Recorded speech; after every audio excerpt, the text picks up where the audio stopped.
Shut up and sit down.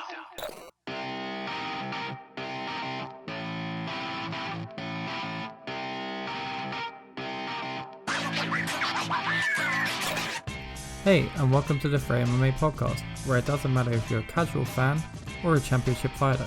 Join us in our discussion about the beautiful sport which is mixed martial arts. Hey guys, and welcome to another episode of the Freja MMA podcast, and this one's a great one. We are joined by Frontline Academy's head coach, Mohsen Bahari, and the number 4 ranked UFC middleweight in the world, number 4 ranked middleweight in the world, shall we say, Jack the Joker Hermansson. We speak about the ups and downs of their MMA careers, what it's like being a head coach for one of the biggest MMA stars coming out of Norway / Sweden, and the big fight coming up against Darren Till, December 5th. So, without further ado, here's the interview. There we go. So today we're here with number 4 middleweight in the world, Jack Hermansson, and the brainchild behind the Hotel Fighting Championships and head coach at Frontline MMA or Frontline Academy, Mohsen Bahari. Mohsen, where's that name from? Reigning hotel champ. Oh, the reigning hotel champ. No. He's not the reigning hotel champ. I am the reigning hotel champ, and we have video evidence of it. So that's undisputed, unfortunately, for you. This is why I thought you guys would be in the same room. I thought that we'll get to see some of this action, and so I can make my commentary debut as well. Shit. We might just have to do a live fight next time. Yeah, that sounds good to me. Or next training. We will sponsor it, no problem. So let's start from the beginning. Jack, you are from Sweden originally. How did you end up in Norway and most of all at Frontline Academy? Yeah, in 2008, when I finished school in Sweden, there was like a really bad working situation for youth in Sweden. So loads of Swedes migrated to Norway to get a better working situation. So I think when I came to Norway, there was about 100,000 Swedes in Oslo. There was very, very many. And one of them going here for a job. And I recently, when I moved, I caught up my interest for MMA. I wrestled as a kid, and then I found MMA in my teens and started to watch it. And one day I felt like, all right, I'm gonna do wrestling for one more year, and then I'm gonna try MMA. So I briefly started train a little bit in Sweden. And then when I came to Norway, I wanted a place to train at here. So first I actually trained a little bit outside of Oslo in Lørenskog for a couple of months. And then I wanted to see what more the main city or the capital had to offer. Mm-hmm. So I went into Oslo and to Frontline Academy and tried the MMA class there, and that handsome fellow that you see under me was the coach there. So that's basically where our journey together started. So how old was you when you joined, did you say? I think I was about 19 or something like that, yeah. So Mohsen, what was a 19-year-old Jack Hermansson like joining Frontline Academy? Sorry, man. What the fuck is this idiot doing here? No, I'm just joking. Jack from the very start was a hard worker. I noticed him some of the first trainings. He was struggling a bit with the technical parts, but he put in the effort, and I very early on asked him if he would like to have a fight, and the rest is history. Yes, the rest is history. He was game from the start. So I mean, Cage Warriors, Bellator, and a few local events as well. And then you finally got your UFC call September 3rd in Hamburg. That's something that we actually shared together because that was also the first time I went to UFC as well. So Cool. that's something that we're sharing. What was the preparations like going against a young Brit in Scott Askham and your first UFC experience for both of you? Well, first of all, he was southpaw, and at that time I felt like that was a hard task to fight southpaws, and I know that a lot of that camp was focused on that. And I remember just the technical wise, Scott Askham, he was like extending his front knees a lot when he was going forward, and we worked a lot of that front leg side kick to the knee. Mm-hmm. That was a big part of that game plan. And I know that we had some tall people in the camp there to prepare for his height as well. But besides that, I came into the UFC with I don't know how many fights behind me, probably 15 fights or something like that, and so there was just like any other fight basically. And Mohsen had he did coach in the UFC before, so he knew a little bit about it. But even since I came in there, the UFC has developed and changed, and I think it's just getting to the better and better and more professional. So it's a good organization to be part of right now. And in your words, Mohsen? With working together for a very long time, like you mentioned in Cage Warriors and several other shows, and the preparation was not that different, despite it being the UFC. As Jack, for the last 3 fights in Cage Warriors, he defended the belt, and prior to that, he fought to get the belt. So the level of competition was not so much higher in his first fight in the UFC. Mm-hmm. Because he was fighting high level guys in Cage Warriors, really high level guys. At the same time, it was a nice experience, and but yeah, I had been coaching in the UFC prior to that, and also coached in the Dream and other big events. So it was a very nice experience, and the UFC are very professional, unlike most other smaller shows, as they can afford to be. But it was a great thing to see Jack display his skill set in such a masterful way in his UFC debut and get the recognition he got following that. Yeah, that sounds great, and a successful debut at that as well. Okay, before we talk about another high point in your MMA careers, I just want to talk about, first of all, about you are training in Norway, and I'm not really sure right now about the legality of MMA in Norway. Can you give us any kind of input on that, on if they have changed anything, if we will be seeing some MMA shows in Norway coming up? Well, what I know is not much, but I know that there are some. The professional MMA is not going to happen very soon because there is some rules that are in the way. Mm-hmm. But the amateur side should be able to do MMA shows pretty soon, but I'm not sure exactly what's missing there. If there is the anti-doping part, or I'm not sure where it is, but I know that the amateur side is a little bit closer to make it than the professional side.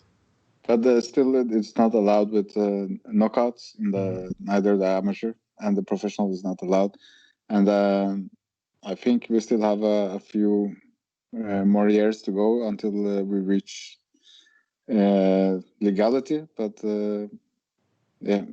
cross our fingers. Well, Yeah. what do you think is the way forward for getting MMA MMA legal in Norway? Do you think it's a Norwegian MMA champion, or what do you think they need? I think it's more like pressure. People needs to get involved and push the political questions and put pressure on the politicians and the people that are taking and making the decisions. I think that's what we need. Yeah, I think it's two parts of it. As Jack said, is the one part is the pressure on the politicians and commitment from the people, but also and the MMA scene needs to get organized much more. They're in a federation and connected to the anti-doping and all these things. Yeah, we recently had Denzan White, who runs the International MMA Federation, and he has been talking about trying to get MMA recognized as a sport and trying to get working with the World Anti-Doping Agency to check all of the athletes. So I'm sure that's part of the plan to get MMA legal everywhere. Yeah. So I'm hoping for some good news in the future for Norwegian MMA anyway. Yeah, definitely.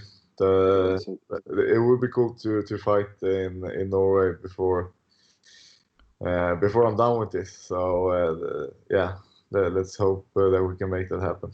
So speaking about fighting in hometowns, May 28th, Stockholm, you was able to fight in the UFC in Stockholm against Alex Nicholson.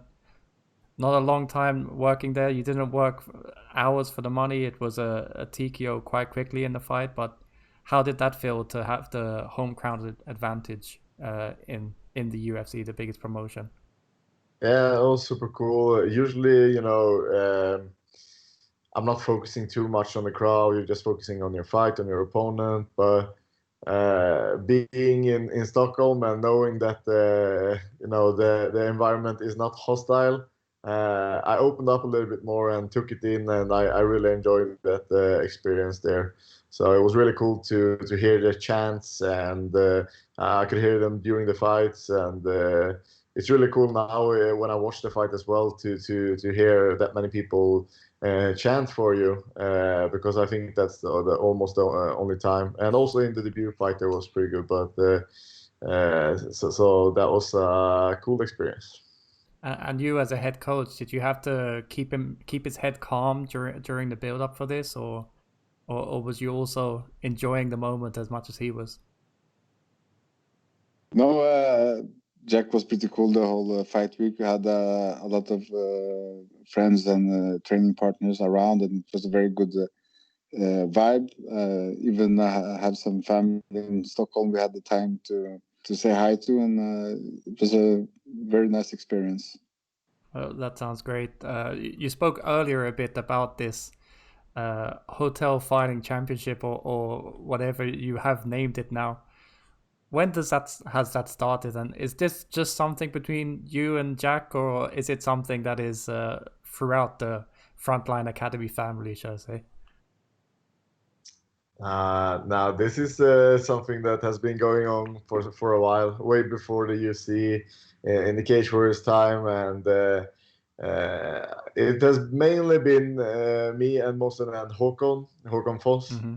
Have been doing the hotel fights against each other, but more and more people are getting in the roster. Okay. So there's a growth there for sure.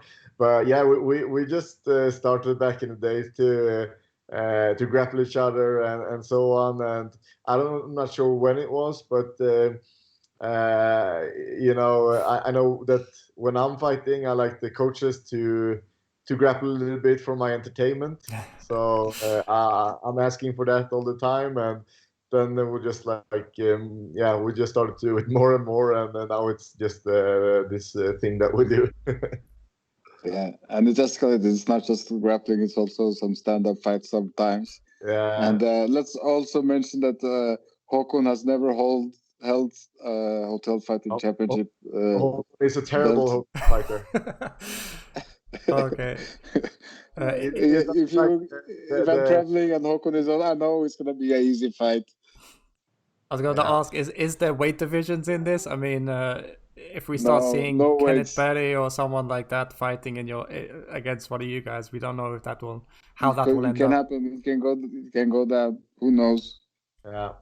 There's no weight divisions, and you can use the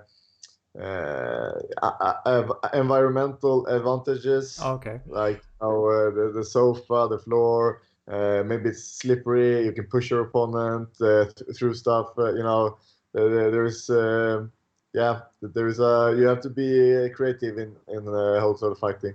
So will we see a championship belt coming anytime soon? Because you guys are debating it. So if there was an actual belt that you can hold on to, I guess that would be the way to really see who's champion. Yeah, I think you're right. You're right. So we'll go again to another Scandinavian fight, but this one didn't exactly go to plan. This was in Copenhagen, September 28th, 2019, against Cannoneer. Yeah. Could you go through the experience of that fighting so close to home and it not going the way that you expected? Yeah, I think that was a good camp and good vibes down there, and I felt good and nothing to complain about there. But when the tension is building up towards the fight, I know that in my mind I started to think that because in this fight, let's say when I fought Jacare, I know that he's a really good ground fighter, and I'm not stressing to get that fight to the ground, right? Because I know that he's really dangerous there, and that gives me like a mindset that I can be anywhere in this fight, and I will just see the openings and create them and so on. But in this fight, I started to think that just like, oh man, if I just get him down once, I'm gonna finish him. I'm just so sure of it, that that's all I need. And before that fight, we're working a lot on the stand-up. That was basically almost everything. Like there were very little groundwork and very little focus on the ground game before that fight. And I'm not sure. Maybe that was also the reason where I felt like I needed to go there. I'm not sure, but the thing was that I locked into that idea a little bit and didn't manage to focus on the stuff that we prepared for. So basically, I didn't follow the game plan in that fight, and it got very obvious for Cannoneer what I was gonna do. And I'm sure that when he prepared for the fight, he was preparing exactly for that. That I was gonna shoot, I was gonna shoot, and I wanted to take him down. And he was thinking, as long as he can stand on his feet, he's gonna be good. And that was you need to use that, and maybe feint the takedowns, go for the stand up, and connect good with the stand up. And when you thinking about that's when you change and you go for the takedown again. So there was a glitch in my head there where I wasn't able to follow the game plan and what we prepared for. So I think that's the reason for that loss mainly. I see. And Mohsen? It was hard to watch that fight. I always feel a lot with my guys when they're fighting, and it's tough to be on the sideline and not be able to control. But I think Jack started out very good with some movement and went for the takedown from the first takedown from a bit far outside, and they didn't go so well. He got through to the second round, and try to But I think I agree with the things that Jack said mainly. So you, sorry, go on.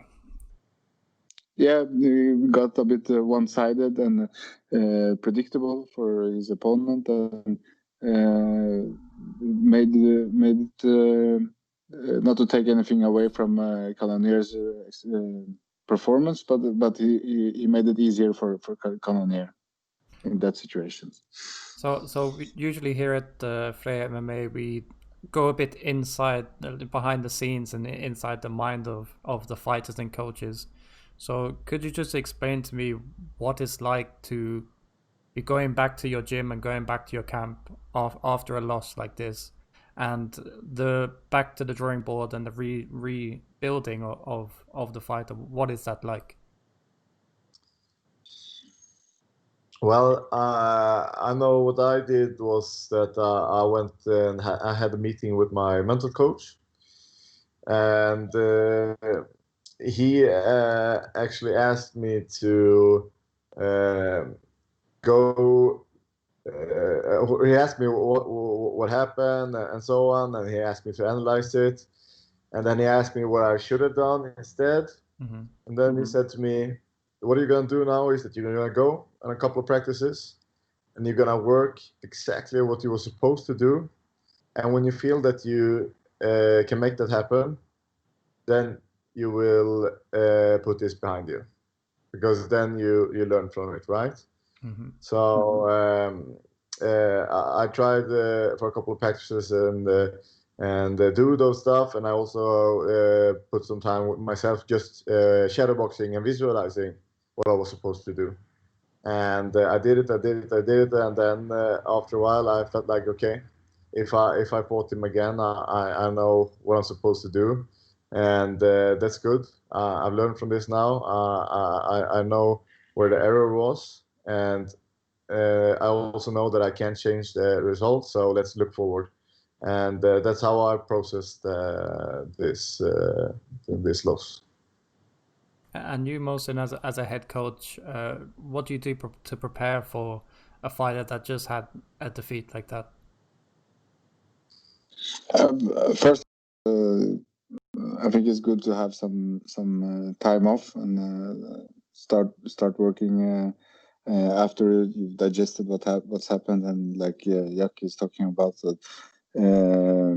going through it mentally, and then working with it, and finding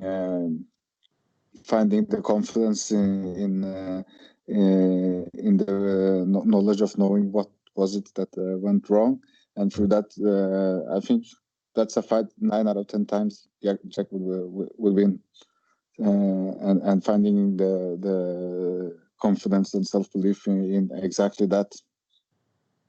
Yeah, I completely agree with that. And then you did find the confidence in your next fight back against Kelvin Gastelum in an arena with no crowd at all. Another one that you didn't want to work that long for. 1 minute and 18 seconds into the first round with a very slick heel hook. Couple of questions on this. First of all, how was it fighting with nobody in the crowd? I know you say that you don't usually listen to the fans, but did you feel that there was nobody in there? Yeah, definitely. There wasn't like there is always a lot of tension and a lot of build up before a fight. But usually when you're at a big arena, you hear like the arena is shaking, and you hear the crowd, and and that gives you a couple of those electric streams in your body, where you feel a little bit of adrenaline. That's how I feel, and that part wasn't there this time. And also, I didn't manage to sleep before the fight, so I was really tired. So I was like, I was super tired, and it was almost hard to grasp everything. Was that because of the time difference, or because you was sleeping during the day and waking up during the night, or what was it? Everything went well with the preparations, and I slept well until that. And I'm usually sleeping well the day before the fight, but you know that feeling when you're supposed to wake up for a meeting or something, and you can almost wake up before the alarm, Mm-hmm. because your body has that tension in it. That's how it was this time. I'm almost afraid to oversleep, and that creates that feeling where I almost couldn't sleep just because of it. So usually I know that I can't oversleep because the fight is at the night, so I'm just sleeping as long as I want to.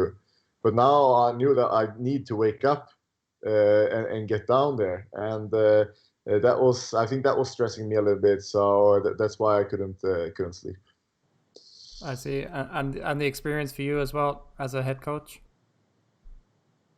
For the fights? Yep. And the whole experience of Abu Dhabi and Fight Island. Yeah, it was a very surreal experience traveling during this Corona period, and we got tested like every other day, and with very strict regulations in where and how we could move around. And we were in total, I think it was 4 or 5 days in quarantine during fight week, and but it all highlighted in the fight, which was magnificent. It was an awesome finish by Jack. He had very good movement on his feet from the start. Gastelum was putting the pressure on as we were expecting, making the cage smaller, and Jack had some footwork. That moment when Jack was backed up against the cage, one time he circled around, and Gastelum came back, put the pressure back on, and he started opening up with a longer boxing combination. And as I remember, Jack's defense was very good. He had a roll and slipped under his left hand and went in for a body lock to get the throw, and Gastelum did an excellent throw, ended up on top, and I think he underestimated Jack's ground game from the bottom. And Jack first went for the heel hook one time, and Gastelum escaped and went in again with the confidence that he could escape this, and Jack made the necessary adjustments and finished the fight. So it was all history after that, and I'm sure you slept like a baby that night afterwards. Yeah, it's always a little bit hard with adrenaline, but that's also a thing. Usually after a fight, you go and sleep. This time, it was like bright day when we came out. I know after the interviews and everything, I think it was 9:00 a.m. in the morning, and so we just went to the pool a little bit, chilled out, and then we already packed our stuff, I think. So and then we traveled. So it was a weird experience, a little bit different than it usually is. So, but it was all good. Yeah, I've spoken to a couple of fighters that were also on Fight Island, and they said the one advantage was that the weight cut was very easy. All you need to do is open the window, and then you was in a sauna. Was it as easy for you as well? Yeah, it was easy. It's always easy for me, but I don't get when people say that, because you can't be outside cutting weight. You can't breathe outside. It's it's better to be inside, and then you at least have some fresh air from the air condition to breathe in.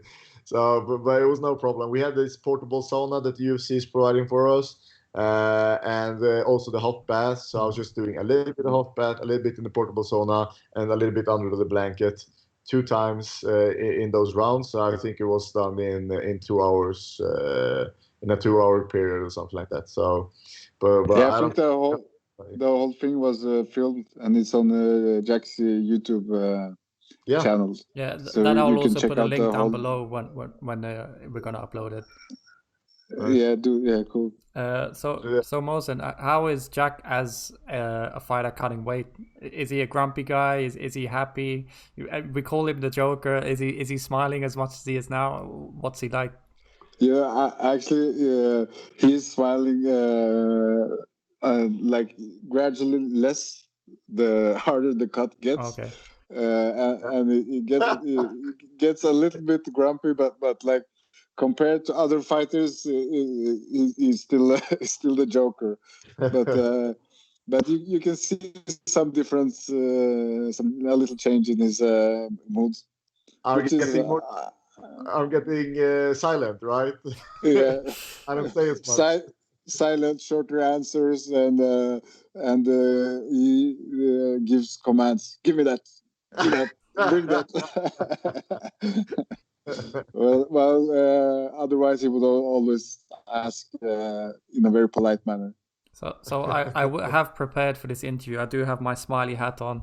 I do have my Voss water from Norway and everything. So we'll just start there. The Joker. Where did the name come from, and who gave you that? Well, when I was in school, I had a couple of friends of mine, and they were actually teasing me. They thought that my smile looked funny and looked like the Joker in Batman, because I had this. You can see all the meat inside. So, and then it was like I'm not sure which fight it was. It was pretty early in my career. And we knew those a couple of guys from England, the Maguire brothers, John and Tommy Maguire. John also fought in the UFC, and those guys were also like calling me the Joker because I was I smiled a lot. So they were calling me the Joker, and then we were gonna do the weigh-ins, and when they were calling my name, they were chanting the Joker and at me, and afterwards we were filling out those forms, and a part of the form was nickname. And I was just like, okay, they're calling me the Joker. I was called the Joker in school. Let's go with that. So that's the first time when I put it to paper, and then it stuck. I mean, everyone does say the right fight name you don't choose yourself; it does get given to you as well. So Mohsen, is he the Joker around the gym as well, or I see that everyone seems to have fun in Frontline Academy. I know there's a lot of them now in Norway, but everyone seems to be having fun there at least. Yeah, he is the Joker. He's always smiling, and he also has that little touch of evilness. I'm not evil. They keep saying that, I'm evil just because I can. He is very technical. He's a very good fighter, but the evilness comes when you enjoy the pain of other people. And he does. You indulge in that, Jack. Don't lie. I think for an MMA fighter, everyone does need to have a little bit of that as well. Yeah. So going from Joker to jokes, at least, your next fight, December 5th against Darren Till. He kind of likes to get interaction with the fighters that he wants to fight through Instagram and Facebook and Twitter with these little memes that he's sending to everyone. How did you, first of all, reply to his kind of things like that? And is that where the fight started building up from? No, actually, I was the one started with that, and there's not many that knows this, but let me see here if I can show the camera. I actually made a small video of me fighting a gorilla, like in a TV game setting. Okay. And his nickname is the gorilla, right? Yeah. So let's see here if you can see it. So here the Joker is fighting the gorilla and finishing him. And no, I was hoping that he would catch that, but nothing happened there, and that was way back actually. And suddenly after his last fight, when he's back now, he's further back on the rankings than me, and I'm higher up, and now I'm interesting, right? So now he wants it. So now he's teasing and a little bit, but there hasn't been any big things yet. But you know how he is. He's just putting out these small things, and it's all fun. Yeah, there's a lot of time until the fight as well. Yeah, it is. It is. So as a head coach as well, you need to maintain the mindset for him. Yes, he has a mental coach and everything as well, but you don't want him to get too much into the fun and games with his opponent. Is this a thing that you try to stop with your fighters, or you just let them be and do it? I don't think that matters a lot, especially not for Jack. Can you hear me? Yeah, we can hear you. Yeah. Hello? We hear you, Mohsen. He can't hear us. Okay. No, I can hear you now. Okay. But I can't see you. All right. But anyway, I don't think that's a big issue for Jack. He's fought in Brazil against Brazilians and in some tough places, and I think he's met people that's been from friendly to very hostile, and when it comes down to it, it's going to be a fight, and I don't think that has any mentionable effect other than getting other people more involved in the fight. So you just touched on a bit there that he's had to have more hostile opponents. Is there any example of that from the years on the road, shall I say? Well, I had Alex Nicholson. He was a little bit hostile, and then you have Cesar Mutanche. He was just a little bit when we were in like a face-off. He was telling me that I was gonna die and stuff like that. And I'm sure you just smiled back at him, right? Yeah, you know, I think I did. It's always my response to everything. So, so I'm sure there is no real venue picked out for this fight yet. Is that correct? Yeah, that's correct. So it's all depending on the coronavirus situation and maybe Fight Island, maybe the US. Have they spoke to you anything about maybe flying you into the US? Because I've seen that some people have been doing that. No, they haven't. But I did get my visa sorted, so I will be able to go there. But I'm not sure how it is with my coaches and stuff, if they will get, because I have to, even though I have a visa, I need to ask for the permission for the exception.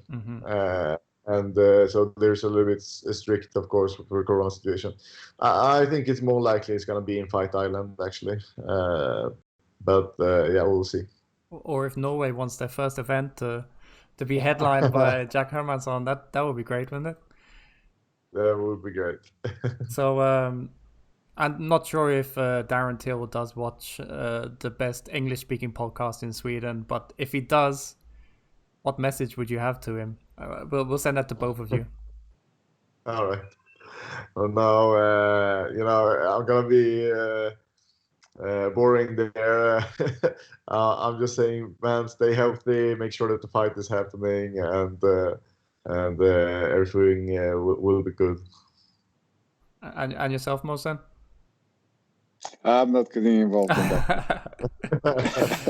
Maybe you could invite him to a few hotel grappling events or something. Yeah, man. Whenever your coaches, anyone, hotel fights, let's go. My coach is your coach in the hotel fighting championships. Yeah. But like we said, we got to get that belt. That will give him something to fight over. Shit, that belt's never going to England. So usually at this time we give the mic over to our guests to thank any sponsor, friends, family, influencers, anything like that. So if you both want to take some time to do that, then here's your time. Well, I'm usually just thanking all of my coaches and training partners at Frontline Academy that is helping me to become a better fighter. Without them, I would not be the fighter I am today. And also family, friends, and sponsors, and everybody else that is supporting me. Thank you very much. And you, Mohsen?